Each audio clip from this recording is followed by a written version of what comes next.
Hello friends, welcome back to my channel. So friends, आज के video में हम CMA final group 4 paper number 18 that is corporate financial reporting के बारे में डिस्कस कर रहे हैं।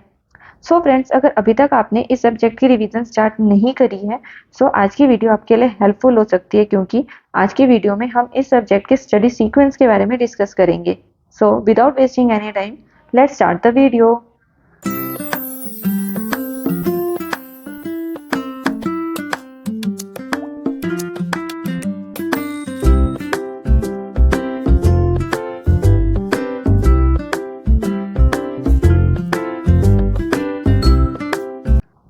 सो फ्रेंड्स, अगर हम इस सब्जेक्ट के सेक्शंस की बात करें सो सेक्शन ए है हमारे पास इंडियन अकाउंटिंग स्टैंडर्ड्स, जिसकी वेटेज है 25%। सेक्शन बी है हमारे पास valuation of shares, accounting and reporting of financial instruments and NBCs, जिसकी वेटेज है 15%। सेक्शन सी है हमारे पास accounting for business combinations and restructuring in compliance with Ind AS, जिसकी वेटेज है 20%। देन सेक्शन डी है हमारे पास consolidated financial statements and separate financial statements in compliance with Ind AS, जिसकी वेटेज है 20%। सेक्शन ई है हमारे पास recent developments in financial reporting, जिसकी वेटेज है 10%। एंड लास्ट सेक्शन है हमारे पास section F, government accounting in India, जिसकी वेटेज है 10%। सो फ्रेंड्स, अगर हम सीक्वेंस की बात करें तो सबसे पहले आपको सेक्शन ई कंप्लीट करना चाहिए, देन सेक्शन एफ कंप्लीट करना चाहिए, देन उसके बाद section C, then section D, then section B and last में सेक्शन ए कंप्लीट करना चाहिए। सो अब आप पूछोगे कि मैंने ऐसा सीक्वेंस क्यों बनाया है। मैं आपको बता दूं। Section E and section F हमारे पास थोड़े इजी टॉपिक्स हैं इस सब्जेक्ट के।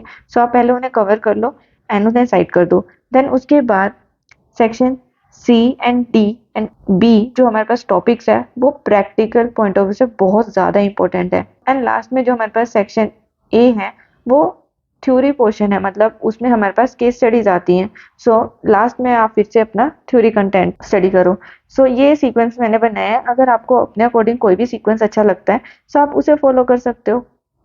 देन अगर हम नंबर ऑफ डेज की बात करें सेक्शन ए को 3 डेज अलॉट करे हैं मैंने, देन सेक्शन बी को 2 डेज अलॉट करे हैं, सेक्शन सी को 3 डेज, सेक्शन डी को 2 डेज, सेक्शन ई को 1 डे एंड सेक्शन एफ को 1 डे।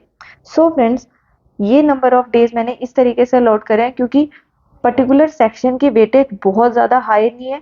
आपको उस अकॉर्डिंग अपने सेक्शन को कंप्लीट करना पड़ेगा, क्योंकि अगर आप किसी भी एक सेक्शन पे बहुत ज़्यादा टाइम लगा दोगे आपके बाकी के सेक्शन जो है वो मिस हो सकते हैं। ऐसा बिल्कुल भी मत करना कि इस सब्जेक्ट के आप किसी भी सेक्शन को मिस कर दो।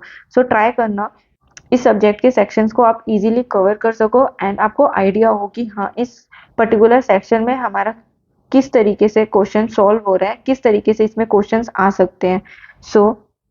ये तो हो गई इस सब्जेक्ट के नंबर ऑफ डेज की बात। फ्रेंड्स, अगर हम इस सब्जेक्ट के इंपॉर्टेंट टॉपिक्स की बात करें इस सब्जेक्ट में भी सब कुछ इंपॉर्टेंट है। अब आप फाइनल में आके ऐसे नहीं सोच सकते कि हाँ, कोई टॉपिक इंपॉर्टेंट नहीं होगा तो उसे छोड़ दो। सब कुछ ही इंपॉर्टेंट होता है, सब कुछ आपको पढ़ना पड़ता है। बस आपको स्ट्रेटेजी बनानी होती है कि आपको एग्जाम के लिए किस तरीके से पढ़ना है, ठीक है। अगर हम इस सब्जेक्ट के रिविजन्स को डिस्कस करें आपको सबसे पहले अपना स्टडी मैट कंप्लीट करना है। देन उसके बाद आपने जो भी बुक रेफर करी होगी वो कंप्लीट करनी है। देन उसके बाद mock papers, past year papers, MCQ booklet, ये सब आपको कवर करना पड़ेगा। एंड ट्राई करना कि प्रैक्टिकल के जितने भी हमारे पास सब्जेक्ट है उनके सारी रिविजन्स आप 2-3 टाइम्स करो। एंड जो भी आपका थ्योरी पोर्शन है या थ्योरी सब्जेक्ट है उसकी रिविजन आप 1 या ट्वाइस आपको करनी पड़ेगी। आप वो ट्राई करना करने का। एंड अगर आपके पास फिर भी टाइम बचता है तो आपको पता होता है, देखो जब हम अपनी रिवीजन कंप्लीट कर देते हैं तो हमें पता होता है कि कहाँ कहाँ पे हम थोड़े लैक है अपनी रिवीजन में और कौन कौन से टॉपिक्स हमारे स्ट्रॉन्ग है। ट्राई करना कि जितने भी टॉपिक्स में आपको लग रहा है कि आप यहाँ पे अपने मार्क्स लूज कर सकते हो उन टॉपिक्स को स्ट्रॉन्ग कर लेना। एंड ट्राई करना कि एग्जाम से पहले कोई भी न्यू टॉपिक को ना देखो। एंड अगर आपको कोई बोले कि हाँ, ये बहुत ज़्यादा इंपॉर्टेंट टॉपिक है तब भी आप उसे मत करना, क्योंकि आप उसे कर भी लोगे तो भी आपका इतना कॉन्फिडेंस नहीं बनेगा कि हाँ, आपने एग्जाम में जाके वही क्वेश्चन सही कर दिया, क्योंकि एग्जाम में स्ट्रेट फॉरवर्ड क्वेश्चन आने के चांसेस बहुत ज़्यादा कम होते हैं। ऐसा नहीं है कि आते नहीं है, आते हैं बट बहुत ज़्यादा कम होते हैं। न्यू टॉपिक्स पे बिल्कुल भी जंप मत करना। जो आपने प्रिपेयर कर लिया है उसे ही अच्छे से प्रिपेयर करना एंड उसी पे टिक रहना कि आपने हाँ बस ये कर लिया, ये सही है, मैं इसे कर लूंगा या कर लूंगी, ठीक है। सो आज की वीडियो के लिए इतना ही। होप आपको ये वीडियो अच्छी लगी होगी, एंड अगर आपको ये वीडियो अच्छी लगी देन लाइक शेयर कमेंट करना मत भूलना, and subscribe my channel for more updates.